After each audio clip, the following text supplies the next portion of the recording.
गीत की शादी रॉकी से होती है। रॉकी और लकी दोनों भाई जिनका आपस में बड़ा प्यार होता है। अरे वाह भाभी, क्या खाना बना है। अब तो घर में ही होटल वाला स्वाद रोज मिला करेगा। अरे लकी, तुम अभी जानते नहीं हो मुझे। तुम बस डिश का नाम बोलो, मैं तुम्हें इसी किचन में बनाकर खिलाऊंगी। चढ़ा रहा है तुम्हें ये, और तुम भी ना। गीत रॉकी के छोटे भाई को दोस्त की तरह मानती। वो रॉकी के साथ उसकी भी जरूरतों का ध्यान रखती। लकी, ये रहे तुम्हारे कपड़े, धोकर प्रेस करवा दिया है, अलमारी में सजा लो। अरे रख दो ना भाभी अलमारी में भी।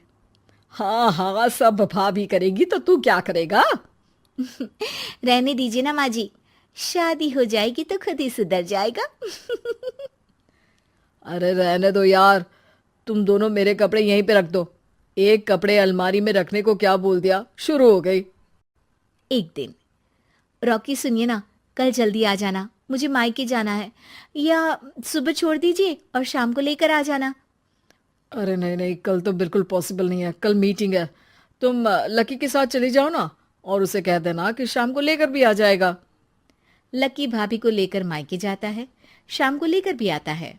आते वक्त, लकी, तुम्हारे लिए मैंने एक लड़की देखी है, बहुत सुंदर है। अच्छा, क्या बात है भाभी, मुझे भी दिखा दो। और उससे भी पूछ लो कि मुझसे शादी करेगी ना। इतनी सुंदर होगी तो मुझसे क्यों शादी करेगी भाभी। अरे वाह, क्या बुराई है तुम में, इतने अच्छे हो दिखने में। हाँ, बस अपनी भैया से थोड़ा कम हो। हाँ भाभी, आपको तो भैया से अच्छा कोई लगता ही नहीं है। लकी, तुम्हारे भैया हैं ही लाखों में एक। रात में दोनों घर आते हैं, लेकिन थोड़ी ही देर में उनके घर रॉकी की मौत की खबर आती है। हे भगवान, ये क्या हो गया। मेरा बेटा मुझे वापस कर दो। सब मिलकर माँ और गीत को संभालते हैं। एक दिन, गीत बेटा, अब तो रॉकी रहा नहीं। तू देख ले, अगर मायके जाना हो तो। गीत कुछ नहीं बोलती और कमरे में चली जाती है। एक दिन बुआ सास उन लोगों के घर आती है। अरे भाभी, किसकी नजर लग गई आप लोगों के घर में। मुझे तो लगता है कि इस लड़की के ही पैर ठीक नहीं है, तभी तो आते ही हमारे घर का चिराग खा गई। बुआ सास की बात सुनकर गीत को रोना आ जाता है। वो अपने कमरे में जाकर जोर जोर से रोने लगती है। लकी को ये सब देखकर अच्छा नहीं लगता। बुआ क्या बोल रही हैं? किसी का जीना मरना ऊपर वाले के हाथ होता है, ना कि किसी के पैर पर। अरे देख लो भाभी, छोटा भी हाथ से निकल रहा है। ऐसा ना हो कि ये लड़की सबको आपके खिलाफ कर दे। तभी वहां गीत चाय लेकर आती है। लीजिए बुआ जी, चाय पी लीजिए। बुआ तो घर से चली जाती है, लेकिन सास के मन में गीत को लेकर नेगेटिव विचार भर जाते हैं।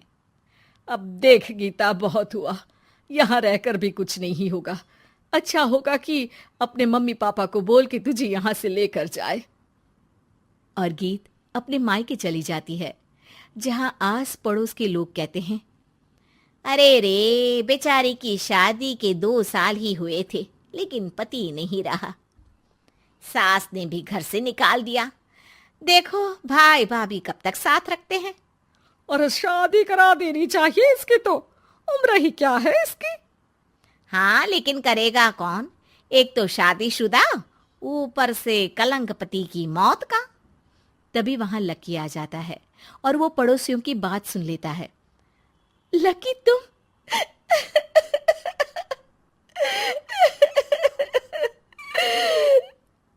भाभी, ये जमाना आपको जीने नहीं देगा। लेकिन आप चिंता मत करना, मैं आपको आपके हिस्से की सारी खुशियां दूंगा। लीजिए, माँ ने आपका ये बैग भेजा है। इसमें आपके जरूरी सामान है जो वहीं रह गए थे। लकी देखता है कि गीत को ससुराल से लेकर मायके तक हर जगह सिर्फ ताने ही सुनने पड़ते हैं। वो सीधे अपनी माँ के पास जाता है। माँ, एक बात सुनो, ये कहाँ का न्याय है। एक लड़की जो छोटी सी उम्र में अपना पति खो चुकी है, वो अब दुनिया के ताने भी झेल रही है। यार, ये तो गलत है ना माँ। हमें भाभी का सपोर्ट करना चाहिए। क्या भैया होते तो भाभी को ऐसा देखकर दुखी नहीं होते? अरे देख लकी, ये समाज ऐसा ही है। और भैया होते तो गीत की ये हालत होती ही नहीं। बिना पति के औरत को तो ये सब झेलना ही पड़ता है। लेकिन कोई तो जरिया होगा ना माँ। भाभी भी हमारे परिवार का हिस्सा है, हम कुछ तो कर सकते हैं ना उनके लिए। हिस्सा है नहीं, हिस्सा थी। और अब तू ज्यादा ना भाभी भाभी करना बंद कर दे, समझा? कुछ दिन ऐसे ही बीतते हैं और एक दिन लकी देखता है कि गीत उसके ही कॉलेज में पढ़ने आई है। अरे भाभी, आप यहाँ कॉलेज में कैसे? लकी, मैंने पढ़ने का निर्णय लिया है।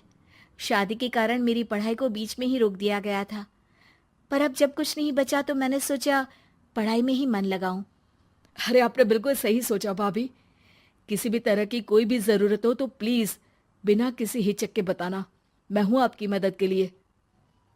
लेकिन कहते हैं ना, गीत की जिंदगी में सब कुछ बहुत दिनों के लिए ठीक नहीं रहा और एक दिन क्लास में, अरे ये विधवा है, इसकी तो शादी हो चुकी है। क्या बात कर रहे हो? हमारे साथ तो बैठकर ऐसे पढ़ाई करती है जैसे बच्ची हो। अरे बच्ची नहीं, बहुत शातिर है ये। किसी को नहीं बताया कि ये शादीशुदा है, वरना हम इसे आंटी आंटी कहकर पुकारते ना। अरे अब तो पता चल गया ना आंटी जी। Aunty aunty. फिर क्या, सभी गीत को आंटी बोलकर चिढ़ाने लगते हैं। गीत को रोना आ जाता है और वो क्लास के बाहर जाकर रोने लगती है। सामने से लकी आ जाता है। अरे क्या हुआ भाभी, आप रो क्यों रही हैं? तभी पीछे से एक लड़की आ जाती है। हे हैंडसम, इस औरत से ना दूर रहना, इसके प्यार में मत पड़ जाना, क्योंकि ये शादीशुदा है। हमारे साथ झूठ बोलकर हम जैसी ही रह रही थी। हाँ तो क्या गलत है? सही उम्र में तुम्हारे माता पिता तुम्हारी पढ़ाई छुड़वा देते तो आज तुम भी शादीशुदा ही होती ना। और इनका पति नहीं रहा, उसमें इनका क्या कसूर? अरे कोई अपने जीवन को नई शुरुआत दे रहा है तो तुम लोगों को क्यों मिर्ची लग रही है? अरे तुझे बड़ी दया आ रही है, कर लेना तू शादी। लकी तब तो कुछ नहीं बोलता, लेकिन ये बात उसके मन में घर कर जाती है। और फिर एक दिन, माँ, मैं गीत से शादी करना चाहता हूँ। अरे क्या बक रहा है बेटा, तेरा भाई तो खा गई वो, अब मैं अपना दूसरा लड़का नहीं खो सकती। नहीं माँ, मैं गीत को यूं परेशान नहीं देख सकता। उसका कॉलेज में भी लोगों ने जीना मुहाल कर रखा है। मैं उनसे शादी कर उन्हें फिर से इस घर की बहू बनाऊंगा।